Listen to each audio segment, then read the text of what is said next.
Welcome to Virteva's Let's Talk Roadmap Rundown, the show where we talk through the latest updates, enhancements, and features coming soon to Microsoft 365. It's Tuesday, August 6th. I'm Scott Ledwan with Holly Peterson, and on this week's edition of the Roadmap Rundown, we're talking about Microsoft's Edge's new Copilot rewrite feature. Teams Town Hall will soon stop automatically cropping presenter video. Changes are coming to Microsoft Purview information protection label policies, and Microsoft Teams is finally cleaning up chats and channels. We'll get to that in just a sec. Before we begin, though, I just wanted to thank everyone over the past week that's been helping kind of promote the videos through subscribing, sharing, and liking on the videos. We've seen some pretty good subscriber count growth just over the last month. We're now closing in on 500 subscribers on our YouTube channel, and we'd appreciate it if you haven't already. Please hit those like, subscribe, and share buttons to help grow our channel and get these news and announcements out to more folks. All right, Holly, ready to get into the show? Yep. All right, so the first thing we're talking about today is not actually from Message Center or the roadmap. So for folks listening or watching on YouTube, take this stuff with a grain of salt because a lot of stuff could change. This was something that broke last week, Friday, going into the weekend. I did search the roadmap for it. I searched Message Center for it. I couldn't find anything, but there was a story from Tom Warren, who's the senior editor at The Verge, through his Notepad blog that talked about some major changes coming to Microsoft Teams chat and channels. So really the crux of the message is there has been division in the community for quite some time about what constitutes a chat, what constitutes a channel. And I would say that especially for smaller organizations, a good percentage of those really just use chat in Microsoft Teams, and they don't take advantage of the additional features that come with channels or multiple channels or shared channels or private channels. It's just not for them. They just need a way that they can quickly communicate, whether it be one-on-one or through group chats or conversations. So we've also heard feedback that from people coming from Slack, that it's a confusing experience a lot of times coming into a new collaboration tool that has, two different ways of looking at stuff. And I think Microsoft has finally heard this feedback enough that they're talking about making some changes to this. So part of the article really kind of goes into talking about the early days of Microsoft Teams and how it's always been a better app for meetings than Slack has been. And to be fair, I think that that's warranted and mostly true. It is a much better meeting experience than Slack has. And I think it's even a better meeting experience than Zoom has. Teams is trying to be the hub. We've talked about that before on the show, Holly, it's that new Outlook experience as Microsoft wants you to do everything through that single pane of glass. And there's a lot of different apps and ways to interact with Teams. Right. But I think it's almost kind of becoming information overload in Teams where there's so many different tabs in Teams and so many different places to go that, especially when you're smaller and you're not as mature from a communication standpoint, it just gets really confusing. So Microsoft has been teasing, it sounds like since February, based on this Notepad article that Tom posted, that they are considering making some major changes to the way chats and channels operate. And really what he kind of describes in this article is kind of a merging of the two. So right now, when you go into Teams, you have to click on chats to see all your individual direct messages or group conversations. And then if you're working as part of a team, say on a project or as a larger part of the org, you have to find the individual channel that the message got posted in. And while they've made improvements to the activity feed, they haven't really made it easier to find that stuff or make it make more sense. So the screenshot on the screen, it was provided in the article. This looks like it's an early look at the new interface via Microsoft. You can kind of see your chat bubble there, and then you see your calendar in your phone. But what do you not see there is you don't see a channel. So if we look a little bit further over to the right under that, now we can kind of see a down arrow. It's nondescript, doesn't really say what it is. Is it collapsing something, or is this where your pinned items live? A chat bubble, which presumably would be your direct messages or your chat conversations that you're used to today. And then below that looks like maybe that is a channel icon. So overall, it seems like this is just going to be a combined approach. Holly, what do you think? Is this what Microsoft Teams users have been asking for? Well, I think there's a couple of ways of looking at this, and I just want to echo kind of what you said earlier. This is kind of pure speculation on our part as far as what the timing is. This is sort of Tom got this from some kind of secret insider sources that he has at Microsoft. But I think as someone who has led lots of Teams implementations from a training and adoption side, someone who has gone through, and listened to end users talk about their first impressions of the use of Teams, right? That hub where I have chat, meetings, and team-based collaboration all in one place. There's a couple of things that really come to mind when I think about this. One, working inside of a team, like those channel conversations, having files, having all that represented a brand new way of working. And it was really hard for people to say, oh, I get it. It's like X, right? It wasn't like anything else that we'd ever really done, especially in the enterprise space before. And I think adoption really lags there because chat, that's easy to understand. We've been chatting, using chat or instant messaging since, practically the dawn of the computer age, since right? the 90s at this point. Right? Like, who didn't we have know an what chat AOL is. Instant Messenger account at some point? Yeah, exactly. So we all know what chat is. We all have done web meetings. Teams just remained this mystery. And I think that Teams started to go the way of SharePoint. And that is, SharePoint tends to be interpreted as, oh, the place I keep my files. And we sort of ignore the fact that this is a really rich content management system. You can have pages, lists, databases, all this stuff here. And so I think the magic of Teams was sort of being, honestly, being lost on people. So I look at it as they're sort of food chaining this together and saying, well, people know how to use chat. We know they know how to use chat. Let's make a channel conversation a little bit more like chat. Let's put it in a place that they're familiar with using, and we may get some more traffic and use out of it. I think for a lot of our organizations that we work with, and, hey, you might be listening, you might be one of them, you might be someone out there that's looking at this or listening to this news and going, oh my gosh, I just led tons of training. I just did this big effort. What am I going to do? So I think that this is sort of like, we have to really roll up our sleeves when we're looking at news like this. It's a good change, but it certainly is going to be a lot of work from a training and adoption perspective to implement. So, Tom mentions in here that this is something where, the way that they roll out this news, the time that it takes from an announcement to implementation can be quite long. So we'll see what what news follows on the heels of this article from The Verge. Scott and I kind of noted before starting the episode that if they're gonna, like Tom speculates, they may make an announcement at Ignite. So please keep your ear to the ground, as we will, for November, just to see what news shakes out of this. I personally know that I look at this as sort of that bittersweet thing of, I've led so many Teams implementations.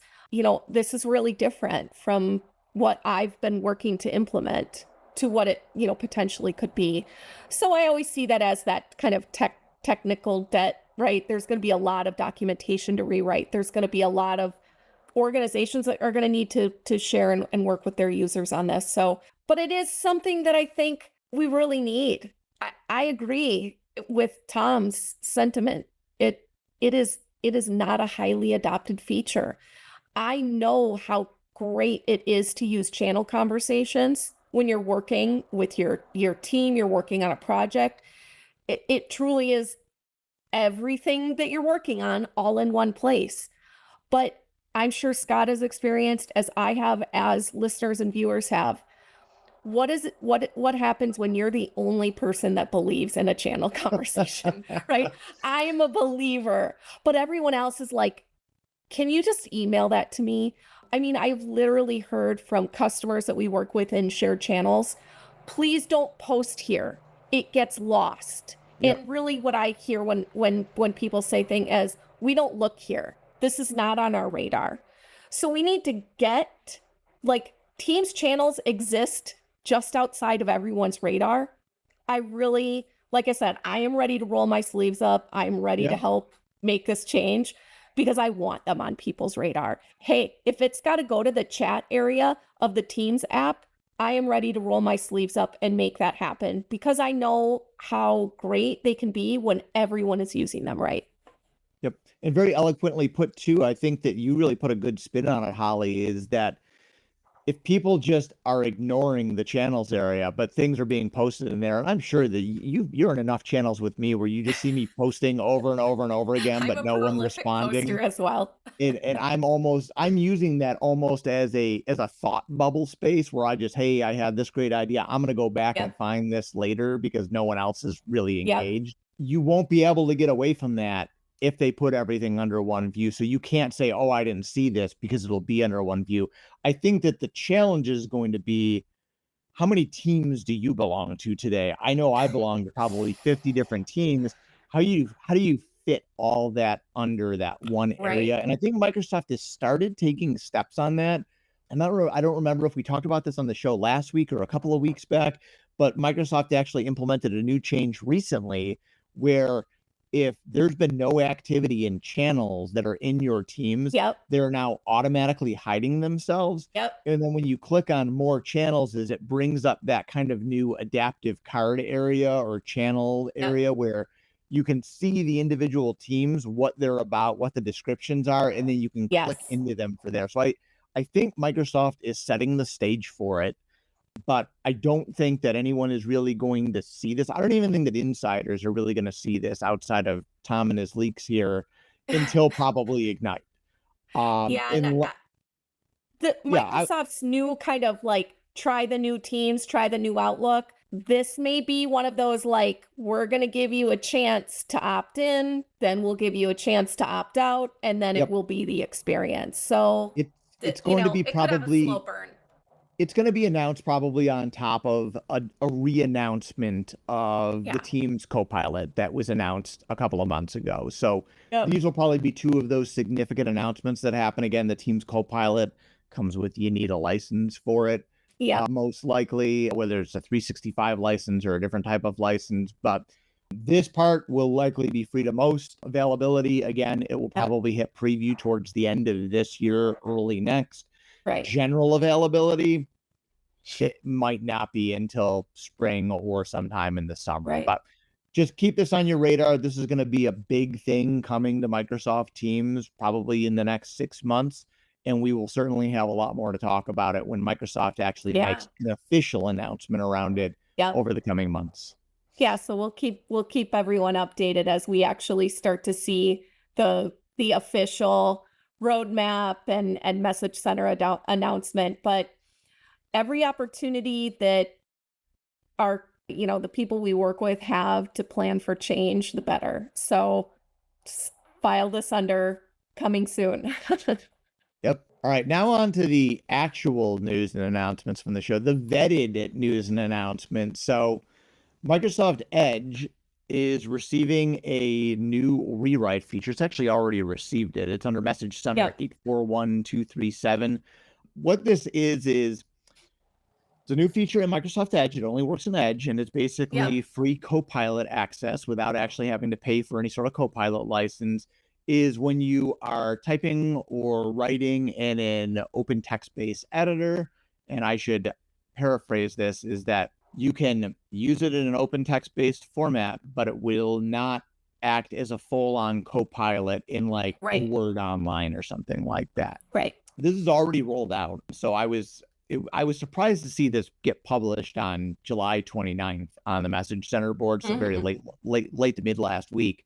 There are no screenshots of this here, but I've actually played with this in my own kind of like demo area. So I figured Yeah. that we could do a quick reshare here and we can play with that live on screen here for a couple of minutes. So give me one moment and I'll get us over to a demo environment. I just have to reshare a window. And we're back. Sorry, some technical difficulties there, but we've got an online notepad from a free online source up here. And I've also got Copilot up here just so that we can kind of get a better idea of how it works. And again, we're using Microsoft Edge. This feature is only going to work in Microsoft Edge. So Holly, if you wanted to give a little bit of background on it while I kind of dummy up something in Copilot. So just so everyone's clear, and this is something that, I even get questions on when I'm working and doing training with people that are licensed Copilot users. Just a reminder, if you go to copilot.microsoft.com, even if you do not have a license for Copilot, you should be able to sign in with your enterprise account if it is allowed in your organization and use this kind of free OpenAI Microsoft Copilot tool. This allows you to think of it kind of like a research assistant, things like that, idea generator. I've used this many, many times, but in Edge, and specifically in Edge, as Scott mentioned, Copilot has a few more tricks up its sleeve. So if you go to copilot.microsoft.com or you are using Chrome, what we're about to show you, you won't be able to use. So just keep that in mind. I really love Copilot, just this standard research assistant. Long before I had my very own Copilot license, I use this tool quite a bit. I can tell you all of its virtues many times. But as Scott mentioned here, we just have an online notepad using it in Edge. This is just and just confirming, Scott, this could be any open text input field. So you could be writing a review on Amazon. You could be any time you're writing text in an online text input field. As long as you're using Edge, you can use this feature. Yep, that's correct. Why don't you just describe exactly kind of what you see as you're pasting in, and then you can add that in. Yep. So real quick, just to show kind of what I did is I used Copilot to just build me a quick country song lyric. It was one of their suggestions. I came back over to the online notepad. I pasted it in here. I selected the information, and then you can either hit Alt-I on your keyboard in Microsoft Edge, or you can click on the button for Rewrite with Copilot. When you click on that Rewrite button, what it'll do is it will repopulate the information into that kind of like AI generated like overlay window. And then it'll rewrite that. And it gives you kind of the same things that we've talked about before with like Outlook and Word is you can adjust the style of the writing, adjust the length, adjust the tone.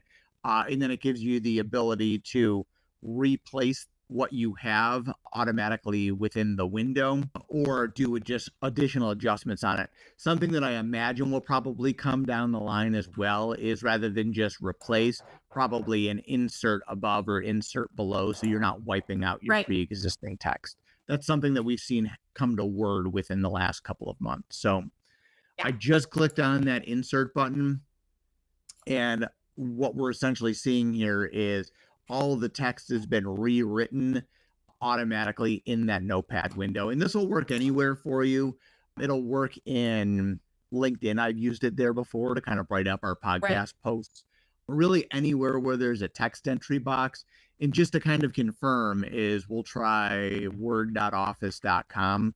I believe that it won't work here. Give me one moment and I'll have to log in. Okay. Yeah, I mean, I think this is kind of twofold. A lot of us even in the enterprise world, I will say I switch all the time between Edge and Chrome, and I really do use Chrome quite a bit. But the Edge Copilot button or the Copilot sidebar in Edge is amazing. And I think that Microsoft is just continuing to try and lay down breadcrumbs for us to be like, please use Edge. It's better in Edge. And little features like this, you can only use in Edge. So if you have, like I said, I'm maybe writing something in an input box, or again, think about like a blog post or something like that. If you're like writing it online, you could use that rewrite feature, which is pretty cool. Yeah. And just to confirm, so I'm using my Yep. personal Microsoft account for this. Yep. And you'll see that there's no way for me to use the Right. Copilot features in there. And there's a reason for that. It's because Microsoft has a separate product that they would love Yep. to sell you. It's called Copilot Right, Pro. exactly. So this isn't like a Copilot Pro workaround, but it's certainly showing you the extensibility of Copilot, the free version, the enterprise chat version, as long as you're using Edge. So that's kind of been one of the things that I would just say, if you're out there, you're listening, just remember there is a free version of Copilot that people could be using. And if they sign in with their Microsoft 365 account, again, in your enterprise, they sign in, they get the commercial data protection, which is huge. So if you're a security person and you're like, I want to whack-a-mole every AI service in my environment, is really hard to do. The best thing you could do is potentially encourage people or show that you do support the use of generative AI, but only if they're using Microsoft Copilot logged in with commercial data protection turned on.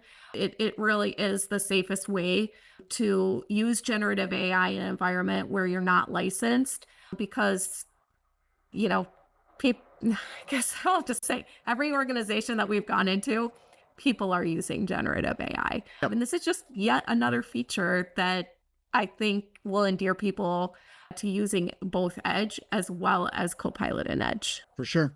Well put, Holly. All right, so that pretty much for the most part wraps up the Rewrite and Edge feature. So if you're not using this already and you are a Microsoft Edge user or considering using it, I think this is just another one of those extra add-ons that Microsoft has put in there really to entice you to kind of take that next leap over. Yep. All right, so next one up, and this is going to be a fairly quick one, Holly, is Message Center MC841009. This is Microsoft Teams. Videos in Teams town halls will now display without cropping. So this is going to be rolling out mid-August. It'll most likely be widely available or generally available to most users by early September. Today, if you're an organization that's using Teams town halls or live events, as it used to be called, formerly known as, you may have noticed that when you invite people from your organization to a large town hall event, and you share something on your screen, is the presenter or the organizer video kind of would get cropped down and you would lose some context of what else was right down the middle. Right down in the middle of it. I think that we actually, one of our first podcast episodes actually looks like that. So Microsoft is making some changes so that the video no longer is cropped and instead it maintains its proper aspect ratio. We've got some additional screenshots to share on that, and I can kind of mouse through that so you can see the presentation there on the side, and then you can kind of see the old crop, which again, Microsoft is making this look a little bit better than it actually was. Exactly. It's like, what's wrong with that one? I mean, we've seen it where we could have multiple presenters on the same camera get cut off, so again, it's really, there was nothing wrong with the screen being shared. It's the video feed from the presenter. So their webcam would get squished and cropped and sometimes cut them off so that they weren't centered in the frame. It sort of just did an arbitrary crop. So now no video will be cropped. It'll keep a 16:9 aspect ratio. It will look good. And this is a great service for those that really went all in on Teams for not only Teams meetings, but the use of Teams for town halls, live, kind of live webcasts and Teams rooms, things like that, where there's just a significant investment in Teams. All of these little tweaks really bolster that investment that people have made in Teams. And it's also a good reminder, Teams allows you to hold town halls. So it's a great feature for any customers out there that use Teams for meetings and then as a third-party solution for large-scale kind of live casts of or broadcasts. Teams is an all-in-one solution, includes webinars as well. So it's always worth a look. Yep, for sure. All right. And I said again, we're going to try and keep this quick outside of those first kind of two announcements that we were talking about. Last one that we have up here for the day is Message Center MC841050 roadmap ID 398458. Information protection in Microsoft Purview is having a change coming up in the fall, where default sensitivity labels and policies are going to get a small smidgen of a little bit of an enhancement. So today, when you create a new policy under your information protection labels, or it automatically grabs files and emails as part of that policy. And it says, hey, this is what we're going to create this label around. As this change starts to roll out in likely early October, what's going to happen is we're going to see one more thing kind of get contextually added to that, and that is going to be meetings. There is so much information out there that floats around in meetings chat, with more people using Copilot. There's also transcripts out there floating around. Yeah. So this is just another one of those changes that I think that the overall adoption of Copilot is starting in, is that with more information being provided there, and Copilot soon also being able to read, and we haven't talked about this one on the show yet, but I'm a little on the fence about how much I like it, is Copilot will soon be able to read Teams meeting chats as well and take that into context as it kind of pulls through all your graph data.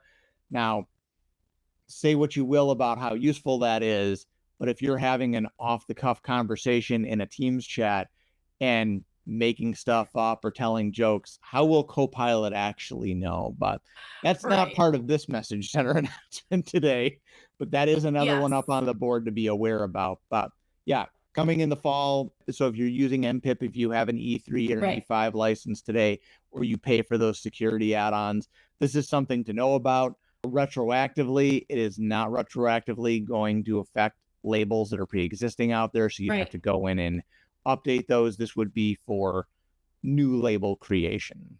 Right.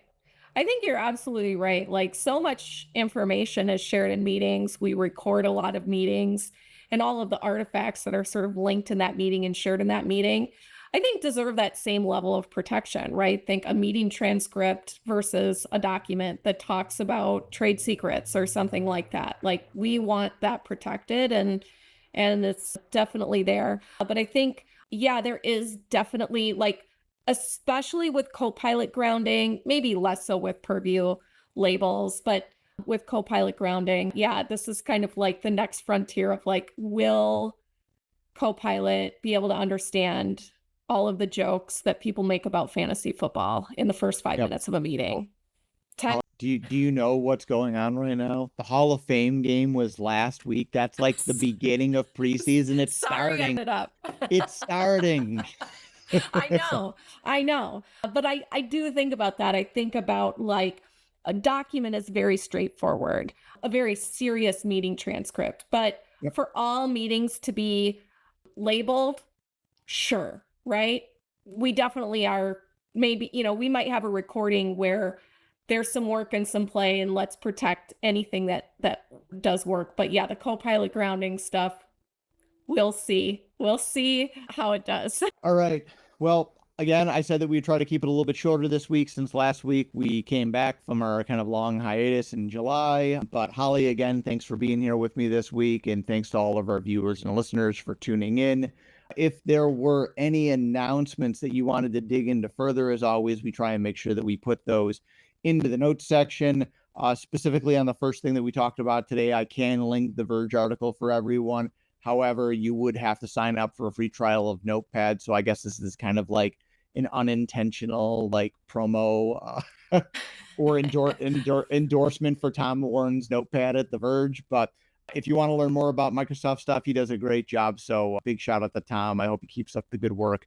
Again, more news and announcements coming on that as we get deeper into the year on the changes to Teams. For everything else we talked about on the show and anything else that your organization may be interested in with Microsoft 365 because you already have it, or you are looking into adopting or implementing new features, we can help with that at Virteva. And you can reach out to us and contact us for help with that by emailing us at letstalk@virteva.com or by visiting our website at www.virteva.com. If you made it to this part of the show, please don't forget to hit those like and subscribe buttons. It really helps us out. We'll catch you next time. Thanks again, Holly. Take it easy, y'all. Bye. Thanks, everyone.